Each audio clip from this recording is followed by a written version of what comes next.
Before I read his bio, I have to say that he was the very first speaker trainer that I had 13 years ago. We go back a long way. And when there are a couple of things to know about Elliot.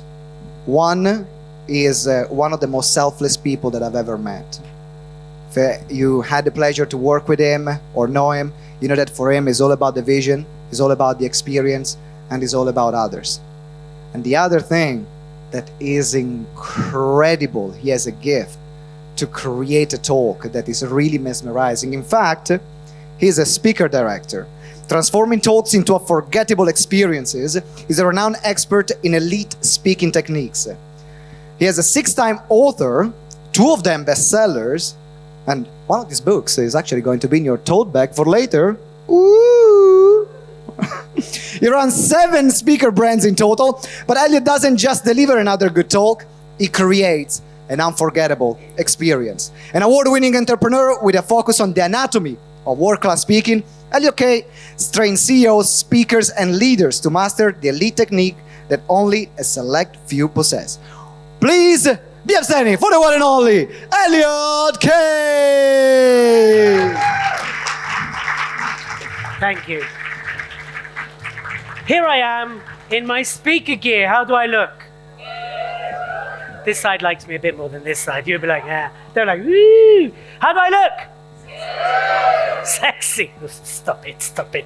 I'll pay you later. Right, should we get down to nitty gritty? So how many of you here would like to know what makes a 10K speaker when it comes to delivery? How many would like to make that jump from whatever you're getting paid now to around 10K or more? Okay, this side's doing better than this side. By the way, this is hands up, this is doing me a favor. How many of you would like to make 10K when you speak? Understand? Then there we go, the anatomy. So I'm going to show it to you. I'm going to spend very little time, just a little bit about me, because I know you see me host, but there's more to me than just hosting, believe it or not. And I'm more than just a pretty face. I know. Why are you laughing? See, people don't believe me. I'm more than a pretty face, I'll have you know. Right, so what sets top speakers apart? I've worked with a lot of speakers, top speakers, beginning speakers, world-class speakers, some of you in the room, some of you not in the room. I love putting together an amazing experience of a talk. And what you will notice is the industry has moved away from information heavy to experience heavy. How many of you have noticed that? It's not longer about conveying information. So today what I really want to do is I want to literally give you the 12 archetypes to do that. Is that okay? Is that okay? Good. So we'll skip the biggest challenge because we've kind of been doing that throughout the day. So just a little bit about me. I have a plethora of brands that I run. One of them being Speaker Express, one of them being Gig Getters, one of them being Speaker Insight. And basically what I love to do is support speakers along their journeys to become world class. Today I'm focusing on delivery. You've had marketing and all these partnerships and what bureaus want, but I'm about delivery. And that's really, dare I say, where my genius lies. Not the genie, my genius. That's where my genius lies. So what I really want to help you do is understand how to construct a 10K delivery of a talk, right? Remember Dan said it's 30%, but it's still a very important percent. So I've spoken for over 10,000 hours internationally. I've mentored the Princess Trust. I've run podcasts. There's my beautiful daughter there in the background. Hi, Ariella. There's my beautiful wife. It's okay, you can be seen. It's allowed. She's like, what does Daddy actually do? When are you going to find out? He just talks to the screen all day. That's what she thinks I do. So you're about to find out, my love. She's actually going to give out an award tonight. So, yeah, I know. I wanted to be a part of this. So I've won awards and all that stuff. All very nice. I've been acknowledged in Yahoo Book Finances and everything like that. I've worked for big corporations. It's all very nice. But I want to give you the nitty-gritty. Let's get down to it. But what I want you to do, can you agree to have a parachute mindset as you go through this? Can we park the whole, I know this, I already do this. Can we have an open parachute mindset? Yes? Are we opening to listen? Yes? Good. All right, let's go into moving into owning. And as we go through this session, I really want you to think where your stretches are. Where could you implement this? Because I'm going to go through the 12 archetypes, right? And these are really what makes world-class speakers, right? And how many want to be world-class? Me. Only a few. Okay. So the rest of you are world-class.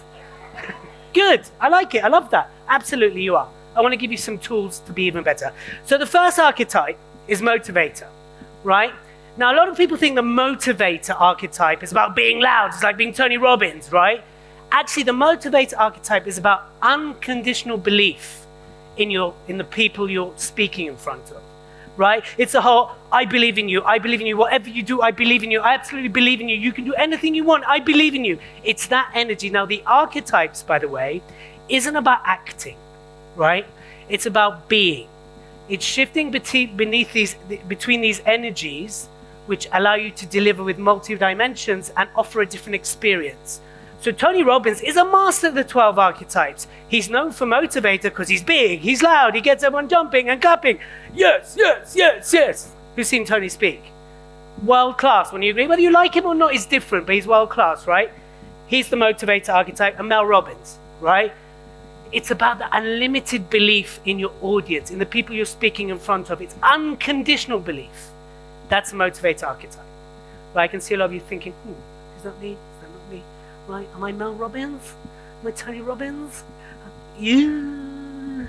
How many of you find that archetype be like, Dave? Right? But to really be world class, you've got to have that. For example, if you need to shift the energy, if you need to up the energy, you should step into the motivator archetype. That doesn't mean being loud. You don't have to be loud to be motivational, right? Remember that. These are typical examples of them. So the motivator archetype, I just believe in you all so much. It's that energy. Who can do that? Oh, good. Right. The preacher, right? Now, here's the thing. How many of you see speakers that when they're speaking, their hand suddenly goes here and stays up here? How many of you have seen speakers like that? Yeah, it's a bit hallelujah, right? That's the preacher pose. That's the preacher archetype. And you would use it because you want information. I want to convey information from a higher power to you. There's no conversation. It's from this higher power to you. So who's seen T. Harv Eker speak? His hand is here all the time. Not because he wants a response, because he's in preacher. Right?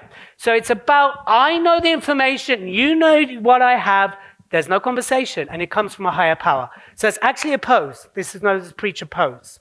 Right? So notice that. Start to watch other speakers, and you'll see they're about to deliver something important, and they'll suddenly go, listen, I know that every single one of you will succeed, but you have to go to the back of the room and sign up. Right?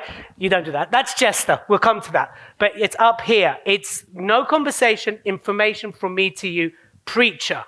There's room for all of these archetypes, by the way, regardless of your style. It's using in a way that empowers people. It's using a way to inspire people, not to manipulate people. Got it? Yeah. Deal? Is that deal? I teach you this, but use it to empower and impact. Yeah. Got it? Yes or no? Yes. Good. Okay. Next one, commander. That's when you're very instructional. Everyone please stand up, go to the side of the room. Everyone please come in, sit down.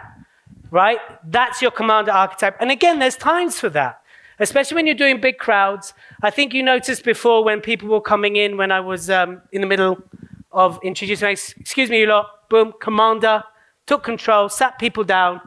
That is an archetype. There's time. I wouldn't ever do a whole talking commander unless you've got soldiers in front of you and you're about to send them somewhere. You lot, attention, off you go. Then you might do a whole thing. And actually, a lot of speakers I work with coming from the military do start off as commander speakers. There's someone I work with called Juan, ex-tank driver. You see, it's about the opportunities calling you. Could you hear that? There's an opportunity calling you there, yeah. Right? And he used to walk around his talks doing like this. And he would talk, you can be successful. You will succeed.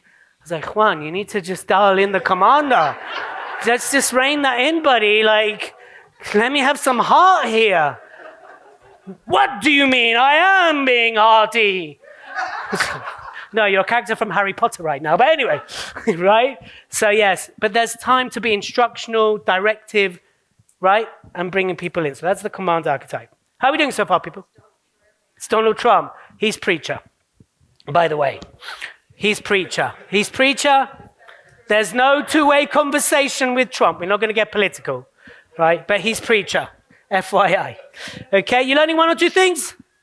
Great. Next one, executive.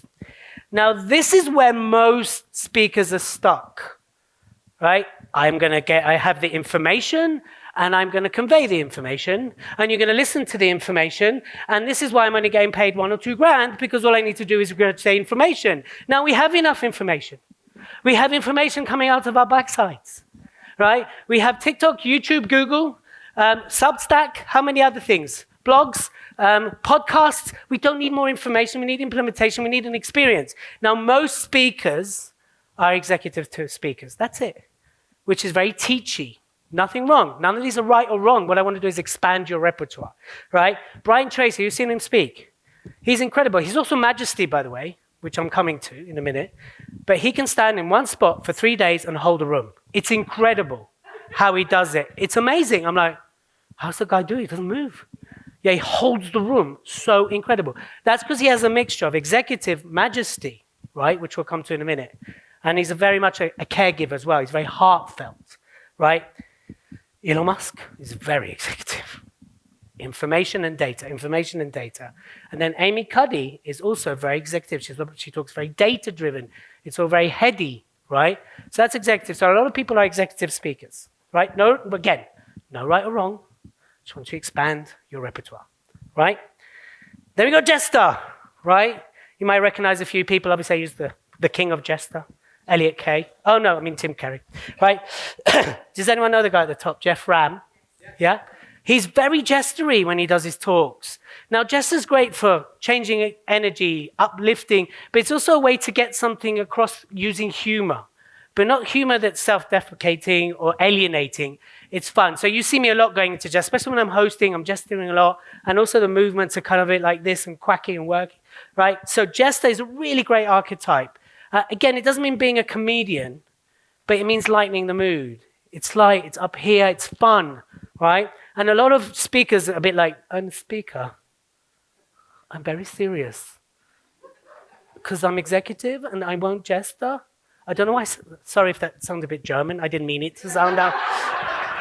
Very sorry, I know there's lots of Germans in the room. I didn't mean it, I'm so sorry.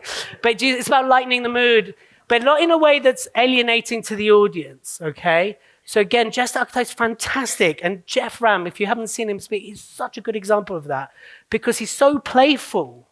He still gets some serious messages across, but he's very playful with it. Now, as I say, some of you will be like, oh yeah, I love that. No, I'd never do that. But this is about giving you the tools to understand what really is world class. When I kind of look to the archetypes, and I've had various mentors that work with me on various archetypes as well. So I was a trainer for 5 years that trained this out with a company called Frontier. I haven't seen, when I've dissected talks, TED Talks, I haven't seen anything that captures people's world-class delivery like these 12 archetypes. So the more you can expand it out, the more you'll stand out. If everyone's executive, then you're competing on price. But if you're world-class, suddenly you stand out for delivery. Oh my God, that was so interesting and so entertaining. That was so informative. That's what you want, an experience, not another information-heavy, loaded slide content talk. Got it? Everyone's like, oh my God, I'm thinking about my own presentation now. Good. When you think about it. Next one's pirate, right? Now, pirate is one way to deal with hecklers, but it's also a way of speaking. So who here's seen Gary Vee speak? He's very pirate when he goes, you know why I can't even do the accent. I'm not going to try, right? But when he goes, you know why I do this and this? Because I'm a nice guy. I'm not an a-hole, right? My daughter's in the room, so, right? And he's calling people out and he's going at people. He's being pirate because what he's doing is alienating a particular person, getting the audience behind him, and then he's using that to convey the message, right?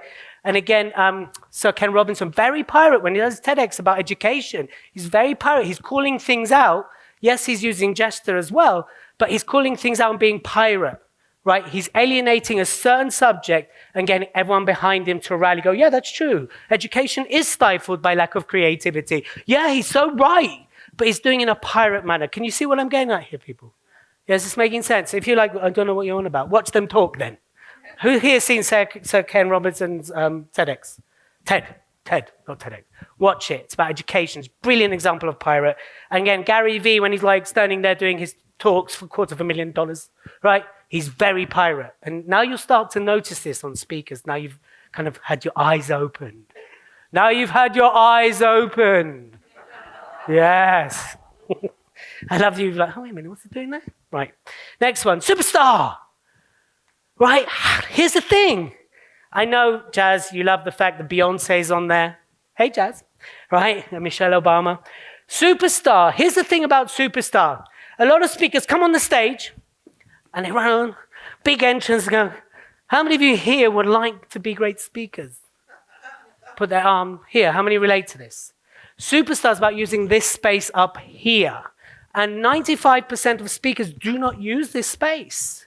Even on big stages, you're relying on the camera picking you up. But superstar is about using this whole space up here that 95% of people, when I said to you, arms up, people, right? It's using this space. Also, you become bigger. It raises the energy as well, but you appear bigger. So when I trained to be a speaker, which is only a couple of years ago now, we were trained to use this space, regardless of the room, the size, to always go up here. Simona did similar training as well. It's all up here because immediately you become bigger. And I'm not a tall guy. Let's be honest, I'm pretty average. I'm not tiny Tom, talented, tingling guy. That's for sure. Does that make sense, people? Are you with me? Are you learning a few things here? Good. Just checking. And again, feel free to take pictures. If you're going to take a picture, I'll be like, right? But yes, please, speakers, every one of you could be using this space a lot more, right? And watch all the bigs, like whoever you can think of, right? They all use this space really well. They don't wave the hand like this, but they use the space. So please, hands up, gestures, storytelling, right? Is all up here. We're going to get to mesmerizing in a minute. So far, so good? Yeah. Good. Mesmerizer. Tan. Great for building suspense. Again, use of gestures. But here's the thing. I want to just very quickly mention that it isn't about being cheesy or pantomimey or hammy. You need to find your way of doing this.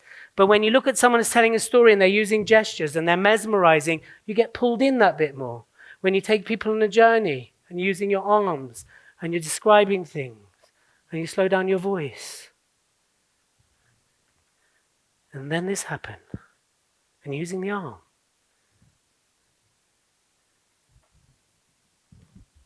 Do you see what I mean? Right? Again, not enough speakers use their... I'm not saying, again, go like all pantomime. Find your ways. When you're rehearsing your storytelling, what gestures work? Don't go the opposite and go like, so I was walking down the street the other day. I saw Dave. Right?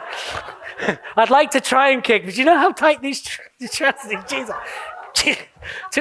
That's what happen when you work with the stylist Kay. She gets you to buy really tight clothes. But anyway, right? So start using gestures more. Now again, some of you go, but that's not my style. I get it. Find within your style, within your structure, how you can do it in a way that works for you, right? I'm not here to tell you that what you do is right or wrong. What I want to do is expand the options you have, right? And what I'm liking is seeing lots of nodding heads. So that's a good sign, right? And then we've got channeler. Channeler. How many of you, when you do Q&A on stages, you come up with an answer like, where did that come from? Yeah, can you like, Elliot, how does this work? And you're like, well, what was that you said? I can't remember. That's channeling, right? Now, of course, Esther Hicks is kind of the queen of channeling, and she goes into her whole channeling persona. But again, it's that standing there and being really connected to the audience. A channel will feel the energy in the room. It will connect. It'll feel like you're talking to every single person, whether you're at the back or the front. Channel's really from this space outwards. And then when someone goes, Elliot, what about this question? And then they go, what was that? And you can't remember? You've just channeled. You've been channeled. Yeah? So channeler is a really great archetype, especially when you want to be really connected when you want to use intuition to come from places, right? So Chana's a good one. How am I doing for time, Samuel? 1 minute. I better move fast. All right. Then we've got fairy. Right, we've got a bit of time to play with, I think. Fairy, right? Michael McIntyre, Ellen DeGeneres. Fairy, playful. Everything's exciting. Wow. Isn't that great? Someone tells you something on stage. Wow. Someone asks you a question. It's that really up here and it is all very light and fun. Right, and then you've got caregiver. Sorry, did you want to take a picture? Fairy, there you go. Yeah, it's fun, it's exciting, right? Yeah, wow. Again, it's great for energy shifting. Let me know when I can move on, people. Great, I've got the thumbs up. Next one, caregiver, right? Heartfelt, connected. It's great for interviews, great for moderating, feeling that person. Oh, yeah, wow. But not in a cheesy hammy way like I just did. Really connected with your heart. Caregiver, right? But Stephen Bartlett's really good at that. He sits there with the people he interviews and he's going through the pain with them, right? He's amazing in that. Great example. Obviously, Oprah made a career of that. Yeah, caregiver, heart, really caring, connected. Slow, long pauses. Then you got majesty. Right? Majesty is great for questions. Majesty pose typically is this. When you see speakers go and do this with their hands, who can recognize that? Their majesty. They go, yes, you. Please stand up. Okay. Great question. Please sit down. Yeah. Yeah. Great question. Yeah. Please stand up. Shut the hell up. Sit down. No, majesty is all like when you saw Maria speak this morning, she wasn't loud. She didn't raise her voice. She stood in one space and she commanded the room. Would you agree? And I'm not saying that just because you're in the room, right? She did. That's why I use her as majesty, right? Powerful. It's quiet power. It's not loud power, right? Majesty. Brian Tracy, very majesty, right? So, in a minute, I'm going to ask you to self-reflect as I walk off the stage and come back on as host, right? But really think, which is the 2 or 3 archetypes you could do with expanding? All I'm asking you to do, if you want to find out more, book in a call. Go back. No one wants that. That's what you want a picture of, Emma? Okay, great. What's that? I know, right? You have enough of me twice a month. So, anyway, that needed a bit of qualification there. Anyway, look, if you want to find out more, if you want to talk about more of adding the archetypes, I've put some slots to get booked in. Book in a call, let's have a conversation. That's all the action I'm going to ask you to take. There's my QR code. Let's have a conversation. How many of you could benefit with working on your archetypes? If you put your hand up, that doesn't mean I expect you to book a call. It's okay. You can put your hand up. Thank you. Right. If you want to book a call in, let's have that conversation. Otherwise, what I'm going to ask you to do now, turn to the person next to you and go, which is the archetype you feel you could really benefit from adding to your repertoire? Your time starts now. Go.